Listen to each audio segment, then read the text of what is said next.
When you think of frogs, you probably think that they're small, mostly harmless, and kinda cute.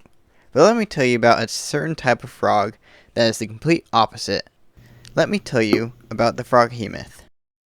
So, what is a froghemoth? The froghemoth is a combination of a frog and a behemoth, giving you the visual of a fairly large frog-like creature.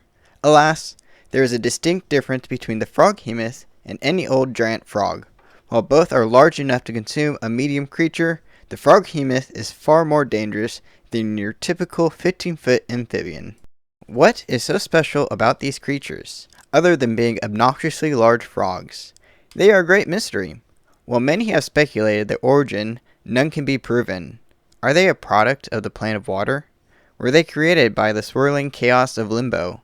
Or perhaps crafted by a mad mage? No one can say for sure. These creatures are quite a rare encounter. They like to hide and wait for their prey to come by, and as soon as they come close, they grab anything that they can fit into their mouths. This can be goblins, dwarves, or other small to medium-sized creatures. Froghemoths have an insatiable hunger from birth.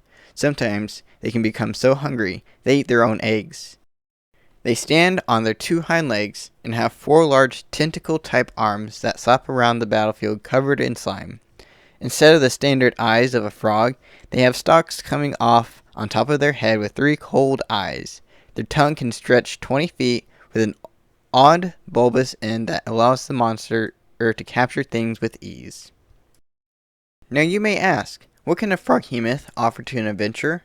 Well, besides a boost of experience, they actually do have potential to be a final boss.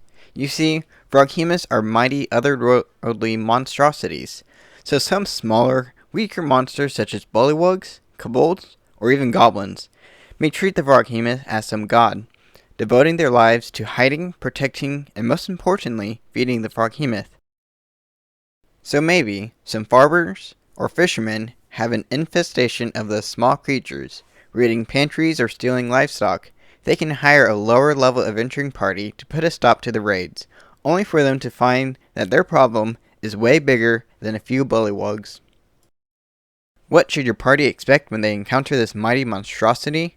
Well, if they are afraid of being eaten, then this monster is perfect. If the froghemoth takes the first strike, whether he's hiding or rolled high on initiative, the first action will be engulfing whichever creature looks the tastiest. Its tongue can reach up to 20 feet, and the targeted creature must make a DC 18 strength saving throw, and if they fail, they will be placed 5 feet in front of the froghemoth. The book rules state that the tongue will only place the targeted creature 5 feet in front. So in order to swallow the creature, the froghemoth will need to make a bite attack on its next action, which has a +10 to hit. Is this fair? It really depends on your definition. For a more realistic fight, ignore that fact that the bite attack needs to be made and just have the creature slurp them into its maw. And if the majority of the party has an AC over 16, the froghemoth may be at a disadvantage. So if you plan on making this a difficult fight, you may want to give this monster an extra bonus. The froghemoth is already a terrifying monster by itself, but what if you want to make it even more of a threat? So why not give it armor? Or make it the god monster that the bullywugs and other small weak monsters see it as. Maybe give it the ability of camouflage, longer arms and tongue, or you could give it the ability to summon lightning or swarms of carnivorous frogs. These are just a few ideas to make this monster even more challenging, a high-risk reward encounter. What happens when your players manage to slay the beast? What rewards will they get? Well, they will get nothing. Froghemoths aren't hoarding monsters. Whatever treasure they have lying around will be just whatever they couldn't digest. They eat all of their prey whole. So a player may cut open a froghemoth to see if some adventurer fell to this creature, finding some kind of equipment left corroding in its gut. Or maybe they could collect the meat and sell it. It doesn't say it's inedible, so maybe it's referred as fine frog meat, and they could sell it for a lot of gold back in town.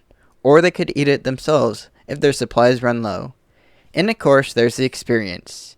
The froghemoth gives you 5,900 experience between the party, which isn't bad at all. Froghemoths are great monsters that show their size and appetite, which should be feared in all.